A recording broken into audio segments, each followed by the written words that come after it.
good evening, assalamu alaikum, and a very warm welcome to Visionary Pulse with me, your host Farzana Mayet, a segment which focuses on chatting to game changers and change makers.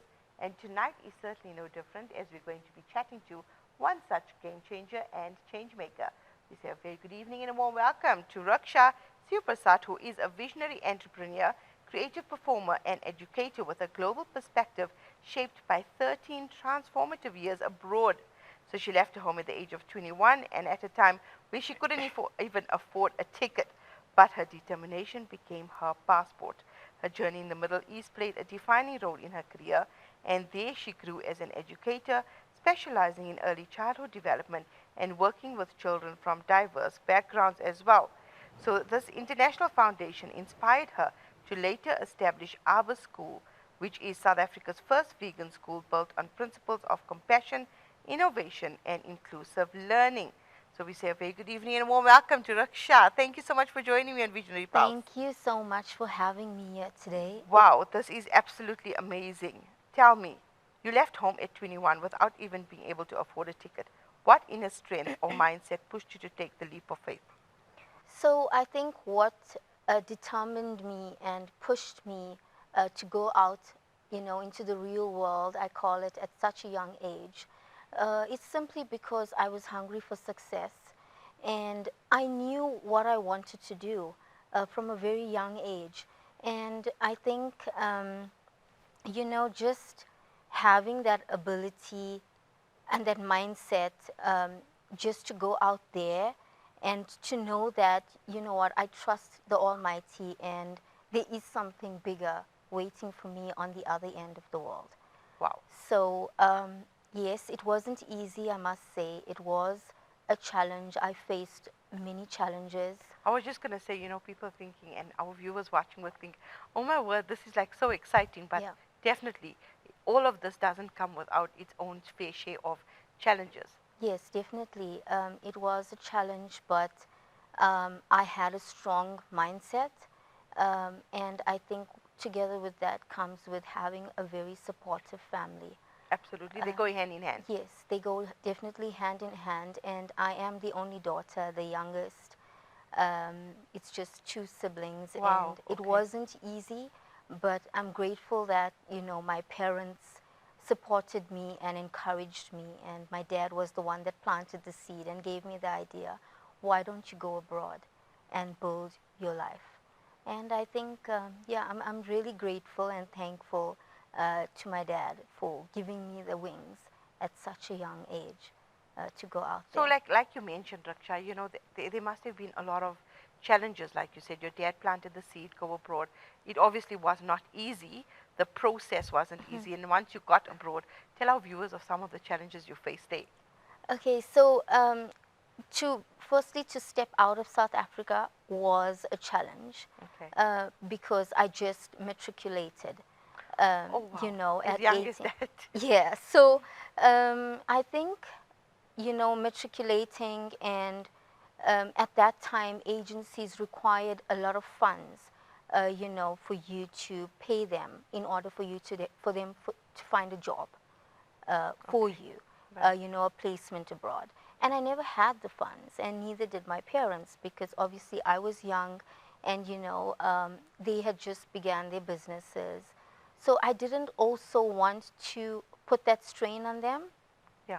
So I used my mindset, and I said, okay, I sat myself down and I was like, what is the one thing that the interviewer, your employer, would look at in your CV, aside from Okay, a so qualification? you put yourself in reverse now, in Yeah. their position. Yes. Right. And Very clever. Yeah, and I said to myself, the first thing that they would want, even if you have a qualification, the first thing that they would want is work experience. That's what they look for in your Definitely. resume. And I started working. I took up jobs as a waitress. And that's very important, Raksha, to highlight to our viewers out Yeah. there that you weren't shy, weren't afraid. You took this leap of faith, but you started at ground bottom. Yeah. I So love that. yeah, so I took up anything, and I said to my dad, look, find me jobs. You got me here, so find me jobs. Okay. I said, find me jobs. Right. And He helped me actually, and I worked at a Shell service station Wow. in KZN. I used to do night shifts and day shifts, and So you were not scared of getting the work done? no. So I did waitressing. I approached a hotel, Shlanga Rocks Hotel, and I said to them, give me work, even if it's voluntary, just give me something, let me get the experience, and at the end, all I need is a certificate to say that I did my training here. And I was employed. I didn't get a salary, but what I did get was a certificate that carried so much of weight in my resume at the time when I applied for my work in Bahrain. Yeah. Wow. And that's what got me my passport out of South Africa. That is absolutely commendable. And I can see that twinkle in your eye that you are just so passionate Yeah. about what you've done in the journey Yeah. forward. Okay, so how did your 13 years in the Middle East now shape your identity, both personally and professionally? Okay, firstly, it literally changed me totally, I must say, from the way I work now, the way I think, everything. Um, the way I am building my businesses, my Right. brands, um, very innovative. And I think, when people ask you about the Middle East, the first thing they say, wow, it's such a safe country. Yes. And 100% it is a safe country, and I must give them credit for being, so safe.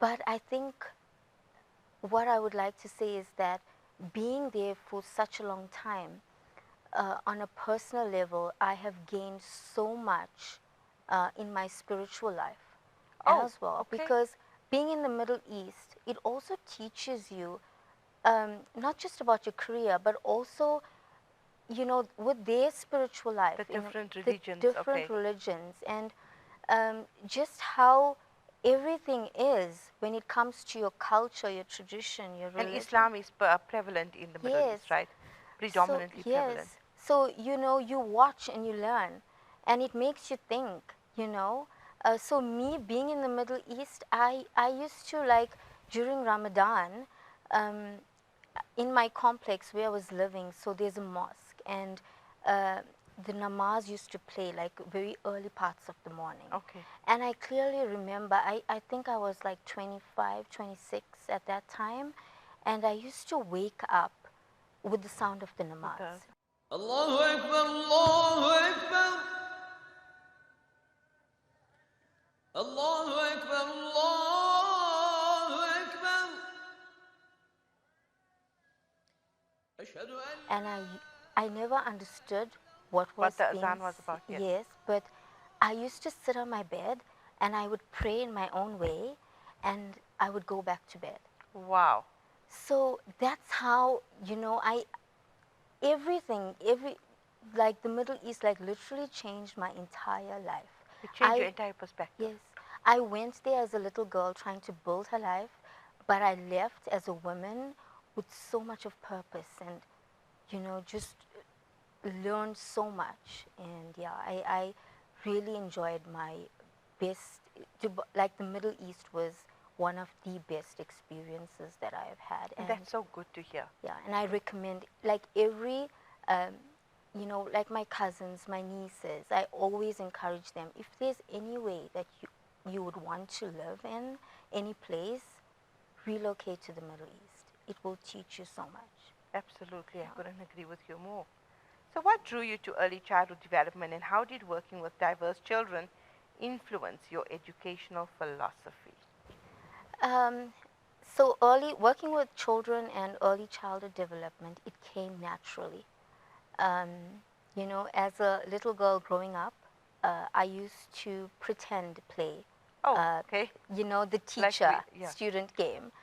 Um, but then later on, as I stepped out and I became more, uh, you know, what can I say, Away. aware, you know, and then I thought about my childhood.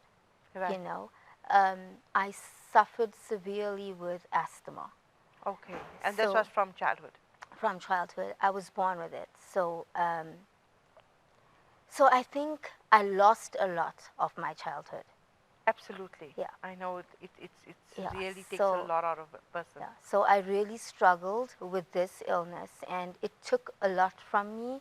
And I think as I grew older, I started to reflect back, and living in the Middle East, and just thinking about where I came from and how far I have reached. And that's when I stepped up and I was like, I want to create a school. I want to, stepping stone, get into the education sector, learn, No matter what. yeah, create my own, and give children back what I had lost when I was growing up. And yeah, because I honestly was robbed a lot from my childhood. So So I would today, think that you'd miss a lot of days from yes, school and it did. all the extracurricular activities you couldn't partake Yeah, in. it did. It took a great toll on my health as well, my diet. I was restricted from eating what every other child had. You know, You couldn't just eat I anything because couldn't. aggravate the chest. Yes. So today I've created something for every child. And growing up, I grew up on the farm, so I went to government school. Right. And as a child, you always look at kids in the private schools and you know what they have. And I admired it, and I wish I had that. So today, I do not want to create a school where kids that cannot afford that private sector education Yes. to be looking at everyone else. Like, I wish I could do robotics, or wish I could do engineering. So my school, They shouldn't be yearning for yes. So I have created a facility where every child can get everything, and it's not always about the money, and it's not a business, it's that. It's education. about the experience of Yeah. education. Which brings me to my next question, Raksha. Our school is South Africa's first vegan school. What inspired this innovative concept and what impact do you hope that it would make? I'm hoping that our school creates an awareness to many schools across Right. the globe, and hoping that everyone out there teaches their students about sustainability, just taking care of the planet, animals, and their bodies. Today, Abu School, yes, we are listed as the first vegan school. Our children are not vegans, but their parents are so interested and enthusiastic about letting their children come into our facility and just, learning about the world that's changing, and just to make them aware that there is no planet B. Exactly. You get this is Yes. all we've got. Yes, this is all we've got. So, yeah. That is absolutely amazing. So, as an entrepreneur, how do you transform your values like compassion, sustainability, and creativity into a successful business venture? Leaving at the age of 21 years old wasn't an easy decision, um, but I faced a lot of challenges, and I think today all of that, um, you know, it built a muscle through struggle, and through all of that, I have been able to be where I am today. So, basically, all the struggles and all the challenges that you faced has helped you shape into Yes. the person that you are Yeah. today. Definitely. Wow, that's absolutely amazing. So, you've built a strong resume across multiple fields. Which experience do you feel had the biggest impact on your upward journey? I would say, prior to leaving South Africa, Right? I had to build a strong resume. And together with that and my experiences from the age of 21 um, really helped me um, to become the person that I am. So, yeah. So, what would your advice be, Raksha? A lot of kids are now going to be out of school.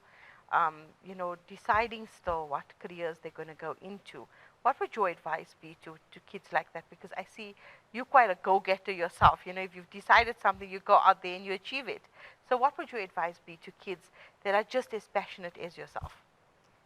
My advice to them would be stay true to yourself. Yes. Build on skill that you would, you want to do. Work towards things that you want to do and build that skill.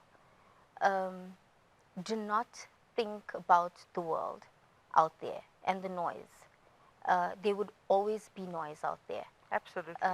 Do not focus on that. Rather than focus on yourself, your goals, and where you would want to see yourself. Not the negatives, more on the positives, for sure. And do not be afraid or ashamed to start from scratch. And I think that's so important because many youth, which I find these days, they are too afraid to step out and pick up any work because they are too afraid of what people might say about them, so the stigma and the stigma, yes. yeah. So just focus on yourself and, work hard, pray harder. I think that's so important. Yeah, they both go hand in hand. So that is my advice to them, just build. And it doesn't matter where you come from, because I think we often get judged, on where we come from, so how far we're going to go in life. And it shouldn't be the case. So do not focus on what people have to say. And do not let your past define you Yes, in any yeah. way or form. You can write your story at any age. And I think, I love that. yeah. I love that. So, funny story, before leaving the country, at the age of 21, I had a relative that found out I was leaving. Okay. And he actually told me to my face that you wouldn't make it. Wow. Oh Yeah. yeah, we all have those wonderful relatives. Yeah. So, and I knew at that point, this is simply because of where I had come from. Okay. Based on that, I was judged, and today. And it's so sad that often people think that that's a defining factor of how far an individual is going to go Yeah. in his or her life. Yeah. And that is quite sad. It is. And that needs to change. And I love that you shining the spotlight on that Yes. so predominantly. Yeah. So I wouldn't want anyone else to go through that. It's not a nice place, trust me, because I was quite frequently judged based on where I came from. And of course now when they see your success, Well, they often go quiet, right? Yeah. That's most of the time. They view you, they see you through social media, but there's no likes. So you often you're being watched Yeah. all the time. All the time. And I'm good with that. I'm super proud of where I've come. And I think it's very important that we're having this discussion, Raksha, because, often they're not people or, women, anyone for that matter, starting off, just finishing school, have their dreams, have their ambitions, going out there to achieve. You meet a Debbie Downer, for example, who's going to say, you can't achieve it, like in your case as Yeah. well. It's not going to work. You're never going to succeed. And lo and behold, with your passion, your hard work, your dedication, and most importantly, your faith in the Almighty, you then succeed. Everything changes. But obviously it gets to a person to a stage. I've seen so many people come to me and say, you know what, my family does not support me. They will be in my views all the time, but no likes, no congratulations. But I think that's a strong message you're sending out. Don't let that bother you Yeah. at all. At all. Because when you're younger, these things really affect you. And my parents used to always say, do not worry about what anyone has to say. You do you. We are here to Exactly. support you. So and today, that's exactly how I carry myself. I'm out there. I do what I want. I express myself how I want. I'm a good person. And that's all that matters. I always tend to say this, and I'd love to say this on air as well. that have the blinkers on continuously. Yeah. Focus in front, focus on your next goal. Mhm. Don't worry about the noise on the sides. There's Yeah. always going to be noise. Definitely. Learn to ignore, learn to look forward, look ahead, and that's how you're going to reach great levels of success. Definitely. 100%. So, Raksha, what advice would you give to young people who feel limited by their circumstances but dream of building a life of purpose and possibility? Because you are the epitome of it. I mean, really, you decided one day, you decided to go the next day, you went to hotels, you decided to do Mhm. this voluntary basis, and then the sky was the limit. It's simple, like we just spoke about it.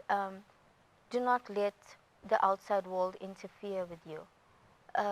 You just got to be determined and hardworking and just focus and just go forward because, you know, if you are in your comfort zone and if you're refusing to step out, you have no idea we have this amazing world out there. Absolutely. And there's just so much that's going, on out into this world that you do not want to just restrict yourself. And me leaving gave me that mindset. Today I think, and when I look at others and I'm like, just go out there. Just do your best. There's just so much that you could do. There's just so much Absolutely. of work out there. And do not limit yourself. There's just so much you can do today, you know. And I try to balance myself. Um, I used to, growing up, I was a dancer and performer and things like that. And today I do as much as I can. I teach dance to my students. When there's, events happening, I make sure I register my students to participate. I train them. So you're always in the forefront of now, catapulting your students' careers to Yes. greater spheres. That's Yeah. amazing. So if there's an audition, with You make sure your students are in the forefront Yeah. as well. So, like I recently enrolled with agencies for acting, and I gotten like little roles for Skim Sam and Discovery ads and Generation. So I'm like, doesn't mean if I'm an entrepreneur, I need to just sit here and just do this one thing. I have passions for other things as well, and one of them are acting and dancing and modeling. So why not? Why not? Why Exactly. not? Yeah, That's a so big question, everybody. I think all our yes. viewers need to go into 2026 with why not? Why not? Just do what you love to do, and everything else falls into And I place. think you will agree with me. There's a very famous quote that says, if you love what you do, you'll never work a day in your life. And like with us, I think you will agree with me that, the time, we're not restricted to a 9 to 5. Mhm. The work carries on way until the wee hours of the morning, like myself as well. Yeah. Because we don't feel like we're working because we found our purpose within our Yes. passion and we make it work. Exactly. And when you're not working and you like eventually taking a break, You feel like, you're why? like, what's happening? Exactly. I thought I'm the only one. Like, what's happening? Like, is everything okay? It starts to worry me. It's like now I I'm will not take. supposed to be taking a break. Yeah, like You now. feel guilty. Yes. Like now I would go on break. It's my only holiday that I take in December. Okay. And after a week, it's going to be on my mind. Like, what's happening? You tend to feel guilty. I know exactly what you're feeling. And you like question yourself, is everything okay? In the world out there without me? Yeah. Okay, so Raksha, how does your mantra, it's never about people, it's about you, your future, your strength, your faith, guide you daily to decisions and long-term visions? Because I love that mantra. Just, walk through your journey with faith and not fear. And that's how I think. And I love what you said now because the worst that can happen is you're going to fail. That's the worst, the absolute worst. And failure is a stepping stone to success, right? exactly. No successful person can ever sit here on this chair with me and say, I haven't failed in something. Mhm. But they have started to try, and that's how they got to where Yeah. they are today. Definitely. And, for me personally, it was difficult, getting out there financially, number one. Number two, to get into industries without knowing anyone. that That's was tough. absolutely, yeah. You didn't have that person that could hold your hand Yeah. and take you through something. Yes. So Absolutely. I had you to had do it carve that, on my own. pave that area for yourself. Yeah. So I did it um, because I knew, um, you know, growing up, I suffered with asthma. I fought for my life. So I knew that there's only one life. There's only one life that we have. So whether it works or not, you're going to go out there and you're going to make it happen. And I climbed that ladder, and I am today where I am because of starting from the bottom and never letting failure stop me and restrict me from doing what I want. Absolutely. And, you know, people always say, I do not have the finance to do this, but neither did I. Exactly. Don't use that as an Yes, excuse. I had to Absolutely plan, not. I had to plot, I had to do things. And I'm glad I did it in a very honest way, you know. Definitely. That's very important. That's yes, to work the straight way, the honest Yes. way. And that's what I'm saying. Success is going to follow you if you follow excellence, if you follow the right path. Yeah. There's no way you're not going to be successful. That's amazing, Raksha. Yeah. So before you leave us, I want to ask you, what is one motivational quote that you ascribe to? Aside from your mantra, I want you to give our viewers one motivational quote that you ascribe to. Work hard, pray harder. Brilliant. Simple. Raksha, I want to thank you so much for giving me your time today Thank and to you. join me on Visionary Pulse. It has been an honor and a privilege to have you. Thank you so much for having me on your set today. It is an honor, and I think we are wrapping up 2025 tremendously. So thank you so much. You're most welcome. So that brings us to the end of another wonderful segment of Visionary Pulse. Join me, Farzana Mayet, next week as I chat to another visionary game changer and change maker. Good evening. Assalamu alaikum wa rahmatullahi wa barakatuh.